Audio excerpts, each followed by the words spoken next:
नमस्कार विद्यार्थी भाइयों और बहनों, स्वागत है आपका दूसरे वीडियो में। प्रकरण पहला चल रहा है, अध्याय पहला, ठीक है। और पिछले लेक्चर में हमने आवेश क्या है, आवेश की परिभाषा और उसके विषय में काफ़ी कुछ जानकारी इकट्ठी की है। अब पाठ्यक्रम के अनुसार आगे बढ़ते हैं, जिसमें आवेश के गुणधर्म को हम जांचेंगे, ठीक है। आवेश की परिभाषा हमने जान ली है, आवेश के प्रकार जान लिए हैं, और अब आवेशों के गुणधर्म के बारे में आज हम डिस्कस करेंगे। मैंने पहले 3 उसके गुणधर्म जो हमारे पाठ्यक्रम में है उसके टाइटल्स लिख दिए हैं, ठीक है। सबसे पहला है आपका आवेशों की योज्यता, दूसरा है विद्युत आवेश के संरक्षण का नियम, और तीसरा है आवेशों का क्वांटमीकरण। बारी बारी तीनों के विषय में हम चर्चा करेंगे और उसके बाद हम प्रेरण द्वारा किसी भी सतह को, पृष्ठ को, निकाय को कैसे आवेशित किया जाता है उसके विषय में भी चर्चा करेंगे, ठीक है। चलिए तो शुरू करते हैं। आवेशों की योज्यता। आवेशों की योज्यता क्या होती है? तो मान लेते हैं कोई निकाय जो n विद्युत आवेशों का बना हुआ है, ठीक है। तो ये सारे आवेश कुल मिलाकर उस निकाय में, उस ऑब्जेक्ट पे या उस तंत्र पे कितना कुल आवेश एकत्रित करेंगे या उसकी मात्रा क्या होगी, तो यह प्राप्त करने के लिए हम उन सारे आवेशों को जोड़ सकते हैं, ठीक है। यानी कि मान लेते हैं कोई निकाय है जो 4 आवेशों से बना हुआ है, किसी सतह पर 4 आवेश है, तो उस पर कुल आवेश कितने होंगे, तो मैं उन सारे आवेशों को जोड़ सकता हूं। आवेशों को Q या E से दर्शाया जाता है, जो हमने लास्ट लेक्चर में देखा था। तो Q1 plus Q2 plus Q3 plus Q4, इस प्रकार मैं सीधे सीधे इन सारे आवेशों को जोड़कर उस निकाय में कितने आवेश हैं वो मैं प्राप्त कर सकता हूं, ठीक है। तो वो सामान्य परिभाषा लिखते हैं उसकी और फिर आगे बढ़ते हैं। चलिए देखिए, मैंने गाणितिक स्वरूप लिख दिया है। कैपिटल Q अर्थात उस निकाय का, उस पृष्ठ का, उस सतह का, ठीक है, कुल आवेश, और हमने बताया है कि वह कुल n आवेशों का बना हुआ है। तो Q1, Q2, Q3 up to n आवेशों को हम सीधे सीधे तौर पे जोड़ते जाएंगे, ठीक है। गाणितिक स्वरूप में आप सिग्मा i बराबर 1 to n QI लिख सकते हो, ओके। अब यहाँ पे और एक समस्या है कि आवेश धन भी होते हैं और ऋण भी, ठीक है। तो अब धन और ऋण को कैसे दर्शाया जाए वह समस्या है, ठीक है। तो यह जोड़ है, उसके साथ हम उसका प्रकार भी डाल देंगे। जैसे मान लो कि Q1 धन है तो कोई समस्या नहीं, परंतु Q2 ऋण है, बराबर। तो यहाँ पे माइनस Q2 लिख देंगे, और प्लस माइनस माइनस होता है, वो आपको पता है। तो Q1 माइनस Q2, ठीक है। और विवरण लेते हैं, पर सामान्य समीकरण पहले लिखते हैं, सामान्य उदाहरण लेते हैं और फिर धीरे धीरे आगे बढ़ते हैं। अब मान लेते हैं कोई निकाय 5 आवेशों का बना हुआ है, ठीक है, और उसमें से 2 धन है और 3 ऋण है, बराबर। तो उस निकाय का कुल आवेश कितना होगा, पहले वो हम लिखते हैं। चलिए देखिए, मैंने लिख दिया है। जैसा मैंने बताया, कुल 5 आवेशों का निकाय बना हुआ है, 2 आवेश धन है, 3 ऋण है। तो हम Q1 प्लस Q2 प्लस तीसरा आवेश ऋण है तो माइनस लिखेंगे, चौथा भी ऋण है तो हमने माइनस लिखा है, और 5वां भी माइनस है, यानी ऋण आवेश है, तो हमने उसका चिन्ह प्रदर्शित किया है। चलिए अब यहाँ पे इसे ब्रैकेट ओपन कर देते हैं, तो प्लस माइनस माइनस, यानी समीकरण कुछ इस प्रकार बनेगा। Q1 plus Q2 minus Q3 minus Q4 minus Q5। अब सामान्य नियम अनुसार आप तीनों इसको जोड़ दो, Q3, Q4 और Q5 को, और फिर इनके जोड़ को इसके जोड़ से घटा दो और कुल उत्तर आपके पास हो जाएगा, ठीक है। तो ये है आवेशों की योज्यता। ठीक है, समझ में आ गया। अब आगे बढ़ते हैं। दूसरा पॉइंट हमारा था विद्युत आवेश के संरक्षण का नियम। ठीक है, तो यह नियम कुदरत में मूलभूत है। ठीक है, तो विद्युत आवेशों का संरक्षण पहले हम समझते हैं और धीरे धीरे उसके बारे में डिटेलिंग करते हैं। चलिए, सबसे पहले मैंने नियम का कथन लिख दिया है। यह नियम मूलभूत तो है, परंतु सबसे पहले उसका कथन कुछ इस प्रकार है कि विद्युतीय वियुक्त, कोई भी ऐसा निकाय जो विद्युतीय वियुक्त है, उसके लिए जो कुल आवेश है उसका वो हमेशा संरक्षित रहेगा, अर्थात अचल ही रहेगा। कोई भी ऐसे प्रकार के ही प्रक्रम या प्रक्रियाएं संभव है जिसके कारण या इस प्रक्रम के अंत में या प्रक्रम होने के बाद जो निकाय का कुल आवेश था वो न बदला जाए या उस प्रक्रम से वो बदल नहीं सकता। ऐसे ही प्रक्रम मुमकिन है। अब उदाहरण लेते हैं कि पिछले लेक्चर में हमने दो सतह को एक दूसरे पर रगड़ के आवेशित किया था, या रगड़ने के बाद दोनों सतह के बीच में आकर्षण या अपकर्षण बल लगता है, यह हमने अनुभव किया था। ठीक है, तो एक सतह से दूसरे सतह पर मान लेते हैं कि हमने जो उदाहरण लिए थे उसमें से एक सिल्क का कपड़ा और कांच की छड़ ले लेते हैं, या दूसरा एक सामान्य सा उदाहरण जैसे कि आपने सूखे बालों पर प्लास्टिक की स्केल रगड़ी थी। ठीक है, या तीसरा उदाहरण ले लीजिए कि आप सर्दियों के मौसम में जब हमारे शरीर के साथ सिल्क के कपड़े चिपक जाते हैं तो यहाँ पे हमने आकर्षित बल देखे थे, वैसे ही बिल्ली की खोल के साथ हमने रगड़ा हुआ एक प्लास्टिक की छड़ और सिल्क के कपड़े से रगड़ी हुई एक कांच की छड़ ले लेते हैं तो उसमें आकर्षित बल लगता है। परंतु जब हम एक सतह को दूसरे सतह पर रगड़ते हैं, इस प्रक्रम में किसी एक सतह से यानी किसी एक पृष्ठ से जितने इलेक्ट्रॉन यानी कि ऋण आवेश विमुक्त होते हैं, मुक्त होते हैं, उतने ही इलेक्ट्रॉन या ऋण आवेश दूसरी सतह पर प्राप्त होते हैं। ठीक है, ऐसा नहीं हो सकता कि किसी पृष्ठ से 5 इलेक्ट्रॉन गए और दूसरी सतह पर 4 ही इलेक्ट्रॉन आए, एक इलेक्ट्रॉन हवा में गुम हो गया, ऐसा मुमकिन नहीं है। ठीक है, और ऐसा भी नहीं हो सकता कि किसी सतह से 6 इलेक्ट्रॉन गए और दूसरी सतह पर 9 इलेक्ट्रॉन आ गए, 3 बीच में सफर करते करते एक्स्ट्रा हो गए, सर्जन हो गया, ऐसा नहीं है। यानी कि आम भाषा में कहे तो इलेक्ट्रॉन का सर्जन भी नहीं होता और ना तो विनाश होता है। वह एक सतह से दूसरे सतह पर क्या होते रहते हैं, स्थानांतरित होते रहते हैं, ऐसा आप कह सकते हो। ठीक है, चलिए लिखते हैं थोड़ा। चलिए एक बार पढ़ लीजिए क्या लिखा है। किसी भी सामान्य प्रक्रम में जैसे कि दो सतह को एक दूसरे पर रगड़ने पर इलेक्ट्रॉन एक सतह से दूसरे सतह पर स्थानांतरित हो सकता है, परंतु उत्पन्न किया या नष्ट किया नहीं जाता। कई ऐसे प्रकार के भी प्रक्रम मुमकिन है कि जिसमें आवेश उत्पन्न किया जाता है। ठीक है, वो भी हम उदाहरण द्वारा आगे समझेंगे। परंतु यदि जैसे परिभाषा में हमने लिखा हुआ है कि हमारा निकाय विद्युतीय वियुक्त है, तो आवेश उत्पन्न कर सको ऐसे प्रक्रम मुमकिन या संभव नहीं है। पहले एक सामान्य उदाहरण लेके समझते हैं, फिर आगे बढ़ते हैं। चलिए, चित्र अनुसार ये एक वियुक्त निकाय है। अब वियुक्त निकाय के बारे में जान लेते हैं। कोई भी ऐसा निकाय जिसमें आवेशहीन या अनावेशित कण या चीजें ही उस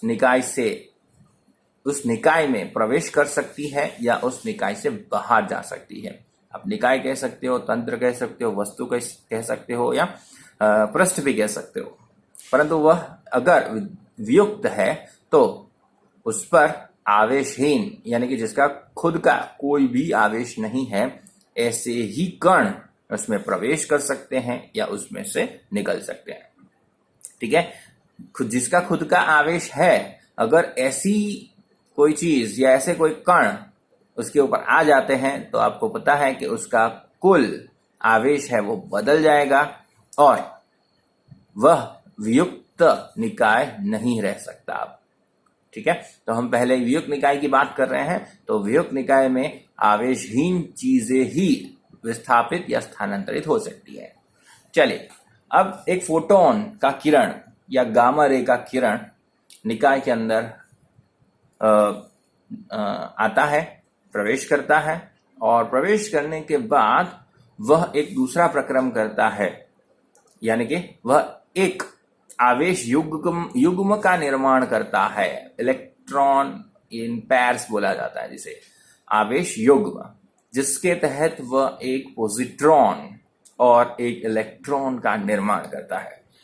बहुत ध्यान से याद रखिए, पॉजिट्रॉन और प्रोटॉन दोनों समान नहीं है। ठीक है, किताब में प्रोटॉन लिखा हुआ है परंतु वह गलत है, वहां पे प्रोटॉन नहीं पॉजिट्रॉन आएगा। ठीक है, अब विद्युतीय पैर जब इस प्रकार की विद्युतीय युग्म उत्पन्न होते हैं तो अब इस प्रकार का प्रक्रम मुमकिन हुआ। क्यों हो पाया? आप कह सकते हो सर यहाँ पे तो दो आवेश उत्पन्न हुए, आप ऐसा कहते थे कि आवेश को उत्पन्न नहीं किया जा सकता। ठीक है, अब देखिए यहाँ पे क्या हुआ, तो इस प्रकार का प्रक्रम होने के बाद इसका धन और इसका ऋण कुल मिला के कुल आवेश शून्य ही रहा या जितना था वही रहा। यानी कि फोटोन गामा रे जब निकाय के अंदर आए उसके पहले और यह प्रक्रम होने के बाद भी यह जो निकाय है उसका कुल आवेश वियुक्त है या नहीं, परंतु उसका कुल आवेश जितना था उतना ही रहेगा, उसमें कोई परिवर्तन नहीं आएगा। ठीक है, तो ऐसे सारे प्रक्रम, ऐसी सारी प्रक्रियाएं मुमकिन है जिसके तहत या जिसके पश्चात कोई भी निकाय का जो आवेश है वो प्रारंभ में है वो वही बाद में रहे। ठीक है, यानी वो अचल रहेगा, वो बदल नहीं सकता। मानो कि इस फोटोन ने केवल इलेक्ट्रॉन या केवल पॉजिट्रॉन बनाना चाहा होता तो वह नहीं मुमकिन होता, या प्रक्रम ऐसा या हमारा जो निकाय है उस प्रकार के प्रक्रम करने की इजाजत नहीं देता। ठीक है, क्यों? तो उसके बाद यानी कि इस प्रकार का इलेक्ट्रॉन या पॉजिट्रॉन बनने के बाद उसका आवेश बदल जाता और उसको अपनी जो परिस्थिति थी वियुक्त निकाय की वो बदल देनी पड़ती और वह आमतौर पर मुमकिन नहीं है। ठीक है, तो ये विद्युतीय वियुक्त निकाय के लिए एक उदाहरण था जहां पे हम क्या कह सकते हैं कि इस प्रक्रम से प्रक्रम के पहले और बाद पश्चात कुल आवेश संरक्षित है। अब हम ऐसे उदाहरण लेते हैं कि जहां पर हमें आवेश संरक्षण नहीं है, ऐसा लगता है पर ऐसा नहीं है, फिर भी एक उदाहरण लेते हैं। चलिए, यहां पर मैंने एक न्यूक्लियर यानी नाभिकीय प्रक्रम का उदाहरण लिया हुआ है। अल्फा क्षय, बीटा क्षय और गामा क्षय के प्रक्रम हम 12 साइंस के पाठ्यक्रम में पढ़ने वाले ही हैं। यूरेनियम नाम का तत्व जब अस्थायी हो जाता है तब वह अपने नाभिक से अल्फा, बीटा एवं गामा प्रकार की विकिरणें उत्सर्जित करता है और उत्सर्जन के बाद वह स्थायी स्वरूप प्राप्त करने की कोशिश करता है। ठीक है, चलिए, तो उसका एक मैंने प्रक्रम लिया हुआ है। यहां पर थोड़ा सा बदलाव किया है मैंने। ये जो प्रक्रम है वो न्यूक्लियर बम का है। अल्फा क्षय का प्रक्रम दूसरा है जिसमें यूरेनियम थोरियम में बदलता है। ठीक है, अब यहाँ पे जैसे मैंने बताया कि यूरेनियम अस्थायी तत्व है और उस पर हम एक न्यूट्रॉन आपात करते हैं। ठीक है। तो अगर हम इस के ऊपर एक बाहर से थोड़ी बहुत ऊर्जा वाला न्यूट्रॉन आपात करते हैं तो अब इस यूरेनियम का विखंडन हो जाता है, यानी वो टूट जाता है। और टूटने के बाद वह एक बेरियम जिसका नंबर 56 है और उसका परमाणु भार है 141, और क्रिप्टन जिसका नंबर 36 है, ठीक है, क्रिप्टॉन 36 52, उसमें विखंडित होता है। और साथ साथ में इस प्रक्रम में वह 3 न्यूट्रॉन को भी जन्म देता है और Q यानी कि ढेर सारी ऊर्जा इस प्रक्रम में उत्पन्न होती है, ठीक है। तो अब इस प्रक्रम के उदाहरण से हम ये समझते हैं कि यहाँ पे भी जो आवेश है वो संरक्षित है। किस प्रकार? तो प्रक्रम से पूर्व, यानी ये जो प्रक्रम शुरू हुआ उसके पहले यूरेनियम के नाभिक के पास 92 इलेक्ट्रॉन्स थे और प्रोटॉन भी, बराबर। तो 92E मैंने लिखा हुआ है यहाँ पे, प्रोटॉन नंबर यानी कि उसका परमाणु क्रमांक उसके नाभिक में कितने प्रोटॉन है वो बताता है, ठीक है, और उतने इलेक्ट्रॉन भी होते हैं। चलिए, तो 92 यहाँ पर प्रोटॉन या इलेक्ट्रॉन उसमें उपलब्ध है। और प्रक्रम के बाद अगर देखा जाए तो बेरियम के कितने हैं? 56, ठीक है, और क्रिप्टॉन के 36, कुल मिला के 92E, यानी पूर्व और बाद, यानी प्रक्रम शुरू होने से पहले और प्रक्रम के बाद जो कुल आवेश है वो तो संरक्षित ही है, यानी कि इस प्रक्रम में ना तो आवेश उत्पन्न होता है ना तो नष्ट होता है, ठीक है। देखिए, अब मैंने अल्फा क्षय का समीकरण लिख दिया है। इस प्रकार पूर्व और बाद आप खुद लिख लेना। देखिए यहाँ पे प्रक्रम शुरू होने से पहले 92 यानी 92 प्रोटॉन और इलेक्ट्रॉन थे। अल्फा क्षय की प्रक्रम से वह थोरियम में रूपांतरित होता है जिसका नंबर 90 है और उसका परमाणु भार 234 है। और उसके साथ साथ एक हीलियम कण ही वाकई में या अल्फा कण होते हैं, यानी कि अल्फा कण मिला आपको जिसका 2He4 से दर्शाया जाता है और साथ साथ में ढेर सारी ऊर्जा भी मिलती है। तो आप प्रक्रम से पूर्व आप देख सकते हो 92 इलेक्ट्रॉन या 92 प्रोटॉन थे और उसके बाद 90 थोरियम के और 2 हीलियम के, यानी कुल मिला के 92 ही रहेंगे। उसका अर्थ क्या होता है कि प्रक्रम शुरू होने से पहले और बाद में आवेश संरक्षित है। आगे बढ़ते हैं। विद्युत आवेश का क्वांटमीकरण। सबसे पहले मैंने उसकी परिभाषा लिख दी है। किसी भी निकाय का कुल आवेश सदैव हमेशा मूलभूत आवेश यानी कि E के पूर्ण गुणांक में ही होता है। यानी में आप किसी भी निकाय का कुल आवेश की गणना करोगे तो वो हमेशा E के पूर्ण गुणांक में। एक इलेक्ट्रॉन का आवेश कितना होता है? इलेक्ट्रॉन हो या प्रोटॉन, दोनों के आवेश का मूल्य समान है, 1.6 गुणा 10⁻19 घात कूलम। वो धन या ऋण उसके प्रकार के अनुसार अलग अलग हो सकता है, परंतु उसका मान तो एक ही है, E 1.6 गुणा 10⁻19, ठीक है। यानी आप किसी भी निकाय के कुल आवेशों की गणना करोगे तो वो E के पूर्ण गुणांक में मिलेगा। ऐसा नहीं हो सकता कि किसी भी निकाय में आधा इलेक्ट्रॉन है, यानी 10 इलेक्ट्रॉन फिर 10.5 इलेक्ट्रॉन है, ऐसा नहीं हो सकता। होंगे तो 10 होंगे या 11 होंगे। आधा इलेक्ट्रॉन इस सतह पर और आधा दूसरी सतह पर, ऐसा मुमकिन नहीं है, ठीक है। अब इसे हम गाणितिक स्वरूप में लिखते हैं।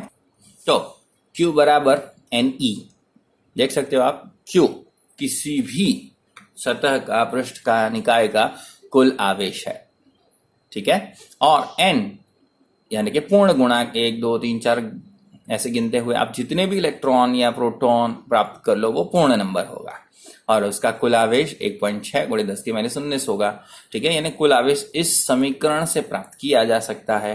तो आप ऐसा कह सकते हो कि 1 2 5 10 10 की 5 ऐसे पूर्ण गुणांक में विद्युत आवेश मुमकिन है, परंतु √2 इलेक्ट्रॉन, 3/4 इलेक्ट्रॉन, 1/2 इलेक्ट्रॉन ऐसा या ऐसे अपूर्णांक में कुल आवेश होना मुमकिन नहीं है।